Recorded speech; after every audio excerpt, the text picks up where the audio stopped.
მოგესალმებით, ჩემო საყვარელო მე-6 კლასელებო. როგორც იცით, მე ნათია ვარ. ტელესკოლაში ბუნებისმეტყველების გაკვეთილი დაიწყო და ჩვენ უკვე მე-10-ად ხვდებით ერთმანეთს. დღეს ვიწყებ ძალიან საინტერესო თემის შესწავლას. ეს გახლავთ ადამიანის სხეულის აგებულება. დამეთანხმებით ალბათ, რომ ყველა ადამიანი უნდა იცნობდეს საკუთარ სხეულს. პირველ რიგში იმისთვის, რომ დავიცვათ და გავუფრთხილდეთ ჩვენს ჯანმრთელობას და გავიაზროთ, რომ ორგანიზმი არის ერთი მთლიანი. ამ გაკვეთილიდან თქვენ შეიტყობთ, რა არის ორგანო. გაეცნობით ზოგიერთი ორგანოს ფუნქციებს. ნახავთ, როგორ ერთიანდებიან ორგანოები და ქმნიან ორგანოთა სისტემებს. გაიგებთ ასევე იმასაც, თუ რომელ ორგანოებს უწოდებენ შინაგან და გარეგან ორგანოებს. შეძლებთ ასევე ზოგიერთი ორგანოს ამოცნობასაც. ადამიანის სხეული უამრავი ნაწილისგან შედგება, ორგანოებისგან. თითოეულ მათგანს აქვს თავისი ფუნქცია, რაც ნიშნავს იმას, რომ ყველა მათგანი სხვადასხვა სამუშაოს ასრულებს. დავიწყოთ მაგალითად გულით. ამისთვის მე თქვენ მოგიმზადეთ ესეთი მოდელი ადამიანის ტორსის და ამ მოდელის მაგალითზე განვიხილავ და გაჩვენებ რამდენიმე ორგანოს. დავიწყოთ გულით. გული მდებარეობს გულმკერდის ღრუში, ფილტვებს შორის ოდნავ მარცხნივ. აი ეს არის გული. ამას გაჩვენებთ ახლა მოგვიანებით ამ მოდელზე, უბრალოდ მინდა რომ კარგად დაინახოთ მდებარეობა.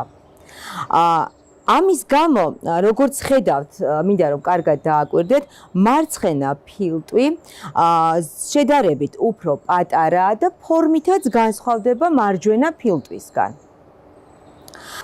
გულის მთავარი ფუნქცია გახლავთ ის, რომ ის ამოძრავებს სისხლს. გული ერთგვარ ტუმბოს წარმოადგენს, ანუ მან უნდა გადაკაჩოს სისხლი და ამით მთელი ორგანიზმი უნდა მოამარაგოს სისხლით. რაც შეეხება ზომას, ჩვენი გული არის დაახლოებით ჩვენი მუშტის ხელა. თქვენ შეგიძლიათ ახლა შეკრათ მუშტი და ნახავთ დაახლოებით რა ზომის არის თქვენი გული.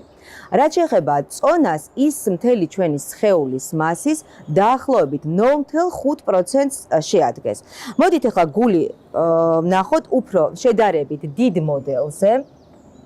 აი ასე გამოიყურება ჩვენი გული. როგორც უკვე გითხარით, გულის ფუნქცია არის, რომ სისხლი უნდა გადაკაჩოს, ის ამას აი ამ სისხლძარღვების დახმარებით ახერხებს, ამას მე მოგვიანებით გეტყვით, რა ქვია ამ სისხლძარღვებს. მინდა რომ კარგად ნახოთ, როგორ გამოიყურება შიგნიდან ჩვენი გული. ის ორი ზგიდით არის გაყოფილი ვერტიკალური და ჰორიზონტალური ზგიდეებით. აი ნახეთ. და ამის გამო ვამბობთ, რომ ჩვენი გული არის 4-საკნიანი. ამას თავისი დანიშნულება აქვს, რატომ არის გული ასეთ ზგიდეებით გაყოფილი, ამას მოგვიანებით უფრო ბიოლოგიის კურსიდან, ზედა კლასებიდან შეიტყობთ. ბავშვებო, თქვენი გული არასდროს ისვენებს. ის მუდმივად მუშაობს და გადაკაჩავს სისხლს. მაშინაც კი, როდესაც თქვენ სწავლობთ, მეცადინეობთ, გძინავთ თუ ისვენებთ, გული ნებისმიერ დროს ყოველთვის უწყვეტ რეჟიმში მუშაობს. დღეღამეში გულის კუნთი დაახლოებით 100,000 ჯერ იკუმშება. ჩვენს ორგანიზმში 5 ლიტრი სისხლია და 1 საათში გული დაახლოებით 300 ლიტრ სისხლს გადატუმბავს. ადამიანის გული მუშაობს დამოუკიდებლად. ის იკუმშება ჩვენი ნების გარეშე, ჩვენი ნებიდან დამოუკიდებლად. გულის ასეთ მუშაობას მეცნიერებმა გულის ავტონომია უწოდეს და ამის შესახებ და უფრო დეტალურად მომდევნო კლასებში ბიოლოგიის კურსიდან შეიტყობთ. გადავიდეთ შემდეგ ორგანოზე. ფილტვი, როგორც უკვე გითხარით, ფილტვი გულმკერდის ღრუში მდებარეობს. ის წყვილი ორგანოა, გვაქვს მარცხენა და მარჯვენა ფილტვი. წეღანაც აღვნიშნეთ და კიდევ ერთხელ გავიმეორებ, რომ მარცხენა ფილტვი შედარებით ზომაში უფრო პატარაა ვიდრე მარჯვენა ფილტვი, იმიტომ რომ გული, როგორც თქვით, უკვე გულმკერდის ღრუში ოდნავ მარცხნივ მდებარეობს. ის სუნთქვის ძირითადი ორგანოა. შემდეგი გახლავთ კუჭი. აი ასე გამოიყურება ჩვენი კუჭი. რა ვიცით კუჭის შესახებ? პირველ რიგში ვთქვათ ის, რომ კუჭი მდებარეობს მუცლის ღრუში. პირის ღრუში დამუშავებული, დაქუცმაცებული, მექანიკურად დაქუცმაცებული საკვები საკლაპავი მილით გადადის კუჭში. ამ დროს კუჭის კედლები იწყებენ ესე ტალღისებურ კუმშვით მოძრაობებს და ეს გადაყლაპული ლუკმა უფრო მეტად ქუცმაცდება და თხევად მასად გადაიქცევა. ამის შემდეგ ის უკვე აგრძელებს გზას დანარჩენ ორგანოებამდე, ამაზე ოდნავ მოგვიანებით გაკვეთილის ბოლოს მოგახსენებთ. შემდეგი ორგანო გახლავთ ღვიძლი. ღვიძლს ჩვენს ორგანიზმში დაახლოებით 500-მდე ფუნქცია აქვს შესასრულებელი. დღეს რამდენიმე მათგანზე შევაჩერებ თქვენს ყურადღებას. პირველ რიგში გეტყვით იმას, რომ ღვიძლი გამოიმუშავებს სპეციალურ ქიმიურ ნივთიერებას, რომელსაც ქვია ნაღველი და ის მონაწილეობას იღებს შემდეგ საკვების გადამუშავებაში. გარდა ამისა, ღვიძლში ინახება სისხლის უჯრედები. მოდით ახლა უფრო კარგად და გასაგები რო იყოს თქვენთვის ვეცდები რომ არტივად აღხსნა ეს ყველაფერი. ზოგჯერ ხდება ისე რომ ადამიანს ექნება ჯანმრთელობის პრობლემები და ღვიძლი აი ამ დროს შენახულ მარაგის სახით შენახულ სისხლის უჯრედებს აწვდის ჩვენს ორგანიზმს, ანუ თითქოს აი მაშველად ევლინება ორგანიზმს. ამის გამო ღვიძლს სისხლის დეპოსაც კი უწოდებენ ხოლმე. სისხლის უჯრედებთან ერთად ღვიძლში ინახება ასევე რკინა და ზოგიერთი ვიტამინი, რომელიც სასიცოცხლოდ მნიშვნელოვანია. რაც შეეხება რკინას, ეს გახლავთ ისეთი ქიმიური ნივთიერება, რომელიც შედის სისხლის ერთ-ერთი უჯრედის, ну ამ შემთხვევაში გეტყვით ერითროციტების შემადგენლობაში და სწორედ მათი დახმარებით მარაგდება მთელი ჩვენი ორგანიზმი ჟანგბადით. ანუ როგორც ხედავთ, ძალიან დიდი და მნიშვნელოვანი ფუნქცია აკისრია ამ მხრივ. ბავშვებო, ჩვენ განვიხილეთ ორგანოები და მაინტერესებს როგორ ფიქრობთ თქვენ, აი ამ ორგანოების ასეთი მნიშვნელოვანი ფუნქციების შესრულებაში ამ ორგანოებს თქვათ ეხმარება კიდევ რომელიმე სხვა ორგანო თუ ისინი დამოუკიდებლად ახერხებენ ამას.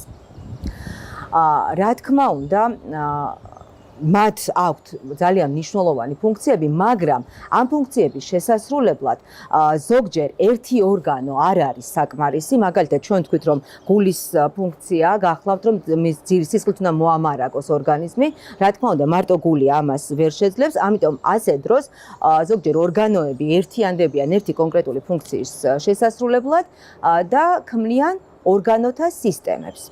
აი გული ვახსენე და დაუბრუნდეთ ახლა კიდევ ჩვენს მოდელს. გული სისხლის მიმოქცევას და გადაკაჩვას ახერხებს, ასე ვთქვათ, სისხლძარღვების დახმარებით. აი სწორედ ეს არის ის სისხლძარღვები, რომლებზეც მე წეღან გესაუბრეთ, წითელი და ლურჯი ფერის, ესენი არის არტერიები და ვენები და აი ეს წვრილად დატოტვილი, ეს გახლავთ კაპილარები. მოკლედ გულის სისხლის მოძრაობას ახერხებს მოკლედ აი ამ არტერიების, კაპილარებისა და ვენების დახმარებით და ისინი ერთიანობაში მთლიანად ქმნიან სისხლის მიმოქცევის სისტემას და მას ზოგჯერ სხვანაირად გულსიზრახთა სისტემასაც კი უწოდებენ ხოლმე. შემდეგი, თქვით რომ კუჭიდან საკვები აგრძელებს, ნაწილობრივ დამუშავებული საკვები აგრძელებს მოძრაობას და დანარჩენი ორგანოებისაგან და აი ეს გახლავთ სწორედ ნაწლავები, აი ასე გამოიყურება ნაწლავები. მოკლედ, მე აი აქ ხდება უკვე საკვების საბოლოო დამუშავება და გარდაქმნა. კუჭი, ნაწლავები და კიდევ ზოგიერთი ჯირკვალი ერთად ქმნის საჭმლის მომნელებელ სისტემას. რაც შეეხება ფილტვებს, ის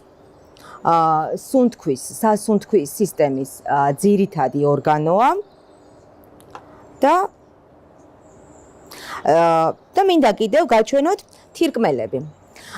თირკმელი გახლავთ წყვილი ორგანო, ის წელის არეში მდებარეობს. უფრო კარგად რომ დაინახოთ, აი ესეთი ლობიოს მარცვლის ფორმა აქვს თირკმელს. ზომით არის დაახლოებით 10-15 სანტიმეტრი ადამიანის თირკმელი, წონაში თითოეული მათგანი დაახლოებით 150-დან 200 გრამამდეა. თუ კარგად დააკვირდებით, მარჯვენა თირკმელი შედარებით უფრო დაწეულია, დაბლა, ვიდრე მარცხენა თირკმელი.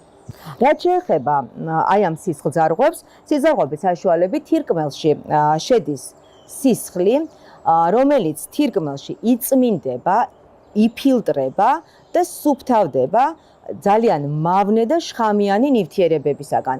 აი რომ უფრო გასაგებად აგიხსნათ, ეს ნივთიერებები რომ დარჩეს სისხლში, ჩვეულებრივად მოიწამლება ორგანიზმს და შეიძლება ადამიანის სიკვდილიც გამოიწვიოს. აი ამდენად მნიშვნელოვანია თირკმელში სისხლის გაწმენდა. და ამ პროცესის შედეგად გაწმენდილი, გაფილტრული სისხლი საბოლოოდ ჩვენს თირკმელში შარდად გარდაიქმნება და შარდის სახით ეს მავნე ნივთიერებები ტოვებს ჩვენს ორგანიზმს. შესაბამისად, ორგანოთა სისტემებზე, როდესაც ვსაუბრობდით, შეგვიძლია ვთქვათ, რომ თირკმელი გამომყოფი სისტემის ორგანოთა ნაწილია. ბავშვებო, მიუხედავად იმისა, რომ ვისაუბრეთ ჩვენ აი ამ ჩვენი ორგანოების ძალიან ბევრ და მრავალფეროვან ფუნქციაზე, მხოლოდ ერთი ორგანოს, ან თუნდაც ერთი ორგანოთა რომელიმე სისტემის მუშაობა საკმარისი არ არის იმისთვის, რომ ორგანიზმი იყოს ჯანმრთელი, რომ მან იმუშაოს და ფუნქციონირება განაგრძოს როგორც ერთმა მთლიანმა, ყველა ორგანოს და ორგანოთა სისტემას ჭირდება კონტროლი. ასეთი მაკონტროლებელი კი ჩვენს ორგანიზმში გახლავთ ტვინი, თავის ტვინი, რომელიც თავის ქალაში მდებარეობს, აი ახლავე გაჩვენებთ. მარჯვენა და მარცხენა ნახევარსფეროებისაგან შედგება და აი ასე გამოიყურება ჩვენი ტვინი. როგორც უკვე გითხარით, ის აკონტროლებს ყველა ორგანოს და ორგანოთა სისტემის მუშაობას. დაახლოებით ეს მოდით შევადაროთ ასეთ რამეს. როგორც დირიჟორი ხელმძღვანელობს ორკესტრს და ორკესტრის თითოეული წევრი ასრულებს მის მითითებებს, აი ასეთი დირიჟორის როლში გვევლინება ტვინი ჩვენი ორგანიზმისთვის. ადამიანის ორგანიზმში, ну ბუნებრივია, როგორც გითხარით, ტვინი ახორციელებს კონტროლს და აი ამ კონტროლს ტვინი ნერვული სისტემის დახმარებით ახერხებს.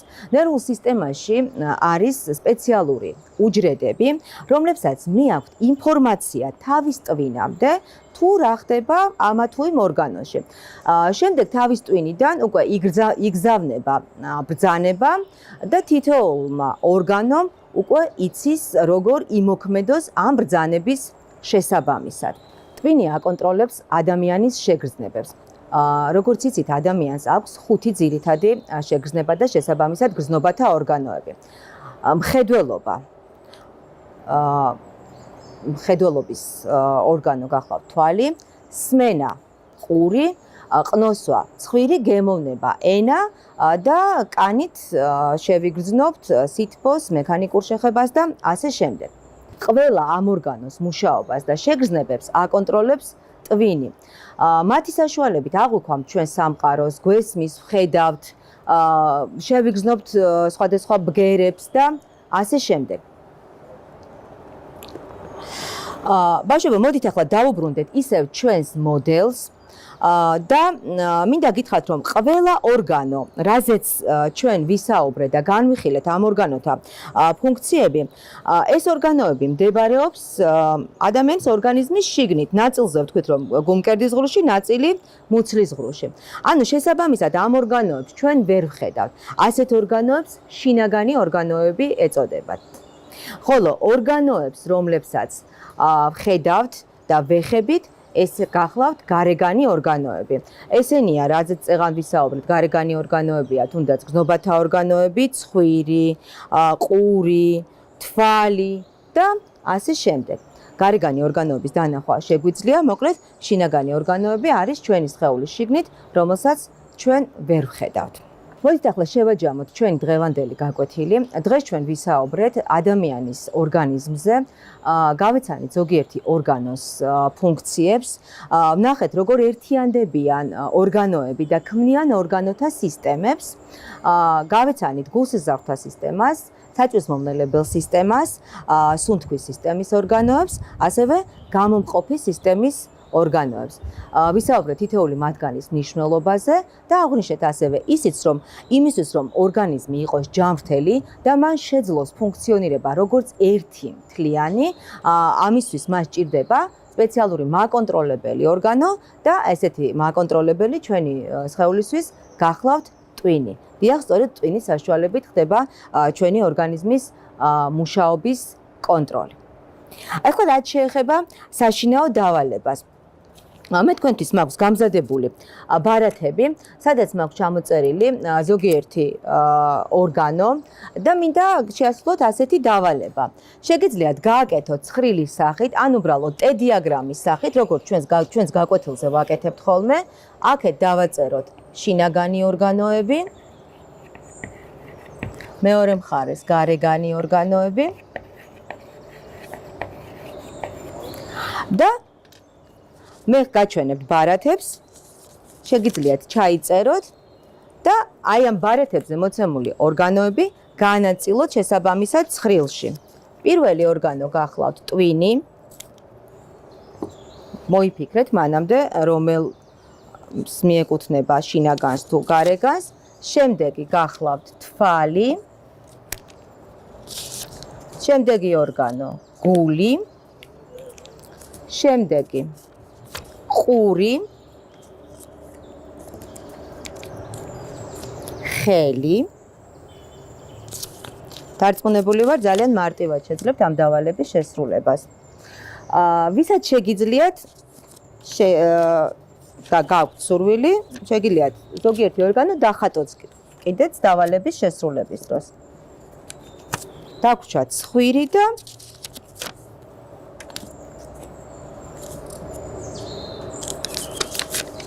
ხერხემალი და აი თირკმელიც გქონია. მოკლედ, ყურადღებით შეხედეთ ეკრანს და შეასრულეთ დავალება. მოცემული ორგანოები გაანაწილეთ შესაბამის ცხრილში, რომელია შინაგანი და რომელია გარეგანი ორგანოები. დღეისათვის სულ ეს იყო. გემშვიდობებით მომავალ გაკვეთილამდე.